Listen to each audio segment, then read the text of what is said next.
નમસ્કાર મિત્રો. ભારતીય સિનેમામાં જ્યારે પણ શક્તિશાળી અભિનયની વાત થાય ત્યારે એક નામ ચોક્કસ યાદ આવે છે, પ્રતીક ગાંધી.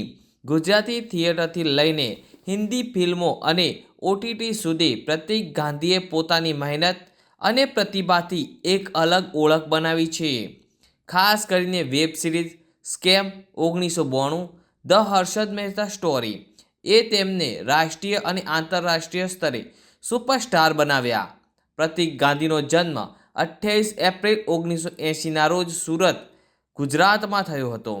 2025માં તેમની ઉંમર લગભગ 45 વર્ષ છે. તેઓ એક મધ્યમ વર્ગીય શિક્ષક પરિવારમાં મોટા થયા, જ્યાં શિક્ષણ અને સંસ્કૃતિને વિશેષ મહત્ત્વ આપવામાં આવતું.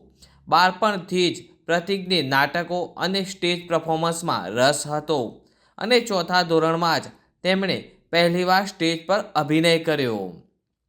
શિક્ષણની વાત કરીએ તો પ્રતીક ગાંધીએ ઇન્ડસ્ટ્રીયલ એન્જિનિયરિંગમાં ડિગ્રી મેળવી. અભ્યાસ પૂર્ણ કર્યા બાદ તેમણે ઘણા વર્ષો સુધી કોર્પોરેટ નોકરી પણ કરી, પરંતુ થિયેટરનો શોખ ક્યારેય છૂટ્યો નહીં. નોકરી સાથે સાથે તેઓ સતત ગુજરાતી નાટકો કરતા રહ્યા. પ્રતીક ગાંધીની અભિનય સફર 2005માં ગુજરાતી નાટકથી શરૂ થઈ, પરંતુ તેમને સાચી ઓળખ મળી મોહનનો મસાલો નાટકથી. આ નાટકે તેમને લિમ્કા બુક ઓફ રેકોર્ડ સુધી પહોંચાડ્યા. 2014માં ફિલ્મ બે યારથી તેમણે ગુજરાતી સિનેમામાં એન્ટ્રી કરી અને 2016ની ફિલ્મ રોંગ સાઈડ રાજુએ તેમને સ્ટાર બનાવી દીધા. આ ફિલ્મે નેશનલ એવોર્ડ પણ જીત્યો. પરંતુ પ્રતીક ગાંધીના જીવનનો સૌથી મોટો ટર્નિંગ પોઈન્ટ આવ્યો 2020માં, જ્યારે સોની લાઈવ પર રિલીઝ થયેલી સ્કેમ 1992માં તેમણે હર્ષદ મહેતાનો રોલ કર્યો.